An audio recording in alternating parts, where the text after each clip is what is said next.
Happy New Year 2021! As we enter into this new year filled with so much hope, we can't help but look back on a year that none of us will soon forget. Last Sunday, we heard from the beginning of the Gospel of John.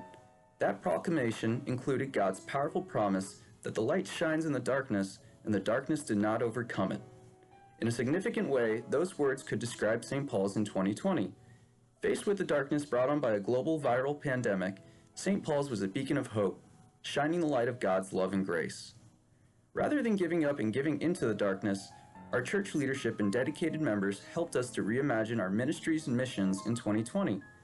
As soon as the closure mandate was issued, we began virtual broadcasts of our Sunday worship, we started broadcasting morning and evening prayer during the week, and we increased the frequency of our epistle email newsletter from once a week to 6 times a week.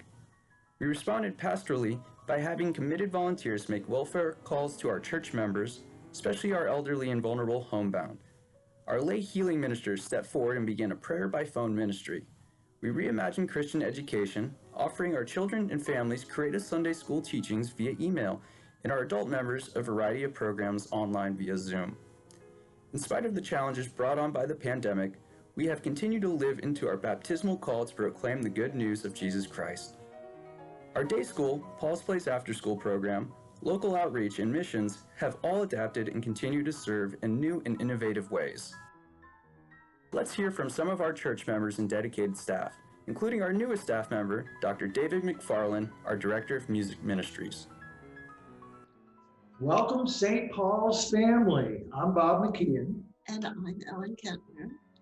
When the pandemic rolled around, we were stunned that we weren't going to be able to go to church because at the time I was working in the Glades as a librarian, a position I loved but found very challenging. And I just loved going to St. Paul's on Sunday mornings, and I would get filled up there. And just, it was my sanctuary. So when we learned that we wouldn't be able to go to church at all in April, we were kind of stunned. However, we were so blessed. We began praying with the community for morning and evening prayer. And that has been just such a blessing, especially for me. It's like the bookends of my day. And I always get something from, Paul gives a little homily, and I always get something really valuable from the services. And it also is a way to join. We actually have a member who now lives in Tallahassee who we see at virtual morning prayer every day, and usually in the evening too. And so we connect with the community. We learn about the needs of the community. We pray for members of St. Paul's and others who are in need of prayer. It's been a really wonderful experience for us. Hi, I'm Liz Ryan, and I'm the director of St. Paul's Day School. We're living in unprecedented times. The coronavirus has changed the way we think and move and live. Nothing is normal anymore, and the way we've always done things just doesn't work. This is true for all the ministry here at St. Paul's. In order to keep those who minister and those who are ministered to safe, we have had to change with the needs of the community.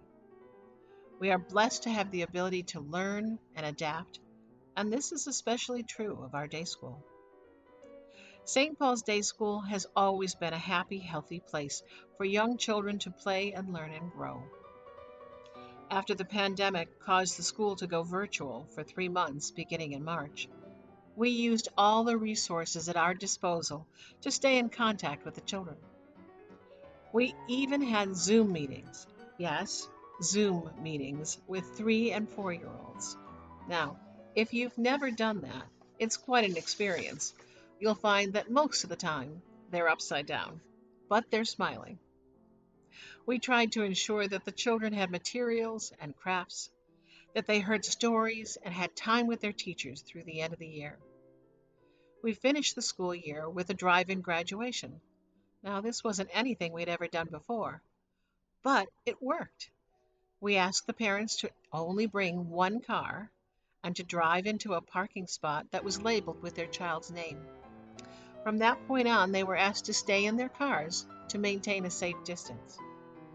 Father Paul and I stood under a banner with balloons and then, using a loudspeaker, prayed and graduated our little ones, while the teachers, all masked and hand sanitized, handed out their graduation certificates and end-of-year gifts. Then, we spent the summer learning best practices and guidelines so we could create policies and procedures that would allow us to open the school in August, as was scheduled, and provide a safe environment for the children and teachers at our school. We have several children whose families are first responders, and the care of their children is a major concern. These paramedics, medical personnel, and firefighters understand the need for safe and quality childcare, and we strive to provide that.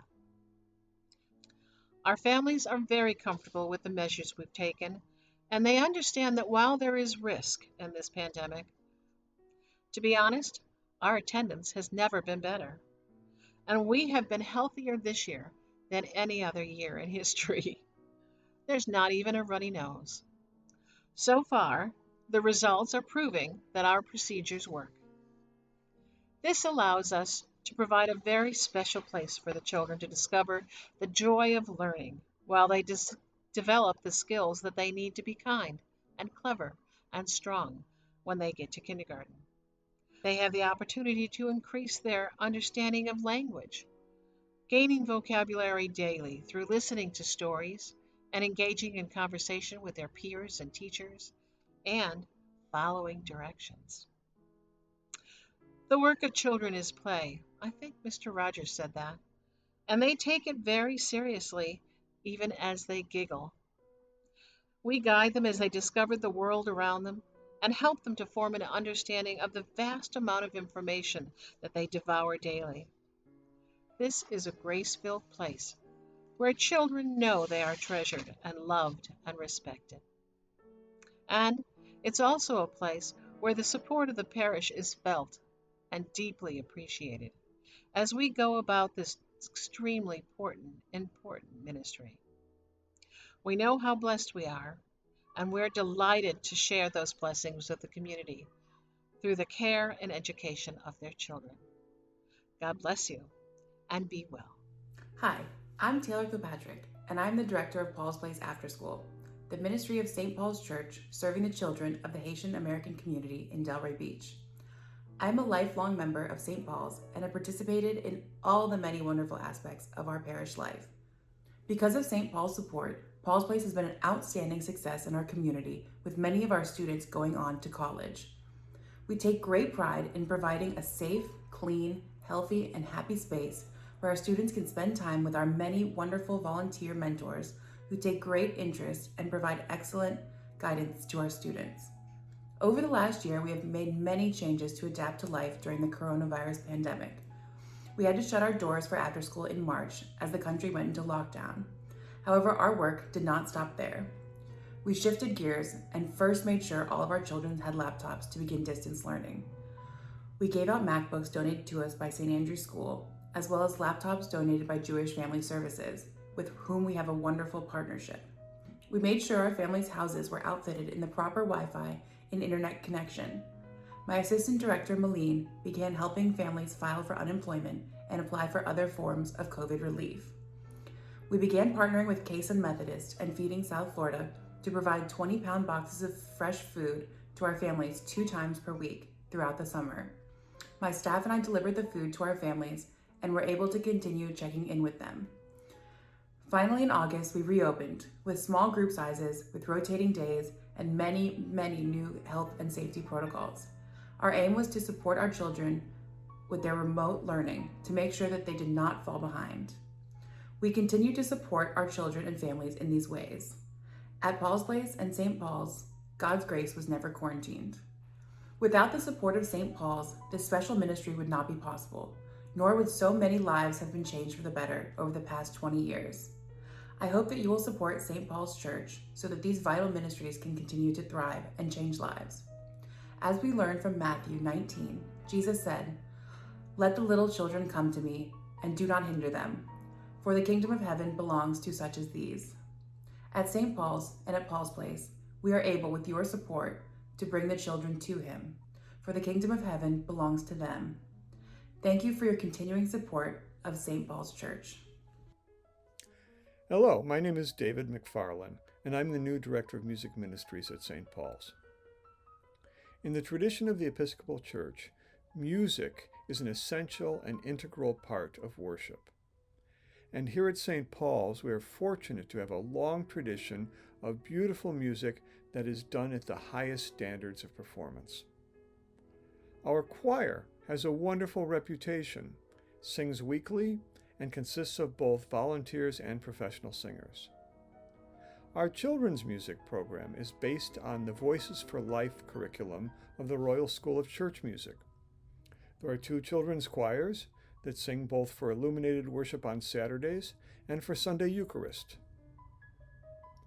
Our concert series, Music at St. Paul's, has reached out to the Delray Beach community for almost 32 years, and it's a flagship for performing arts organizations in the area. All of these musical endeavors have made St. Paul's a destination for worshipers who value good preaching, traditional Anglican music, and robust congregational participation in sung prayer. None of this could exist without the generous support of you, our parishioners. The professional members of the Schola, materials and educational materials for the children, music for the singers, instruments for special Sundays. All of these are only possible through the support of you. If we've learned anything during this current crisis, it's how important it is for us to gather together, to be together in person, to sing together, and to worship together. We look forward to the day soon when we will return to the joy of full participation in the prayer of our church. I am so excited to be part of this dynamic team, and I pledge to continue to maintain and grow the music program that we have here. And I ask each of you for your support, for your prayers, your time, and your resources to allow us to continue to make beautiful music together here at St. Paul's. Thank you. The ministries and missions of St. Paul's depend on the financial support of our members. In these uncertain times of global pandemic, your generous giving to St. Paul's will enable us to continue to serve in Jesus' name. During a Christmas time television interview, our presiding bishop, Michael Curry, said that love is not a sentiment, it is a commitment. As you prayerfully consider your stewardship pledge for 2021, you have an opportunity to share God's grace by making a financial commitment to St. Paul's. May God bless you in abundance, and may God continue to bless the ministries and missions of St. Paul's.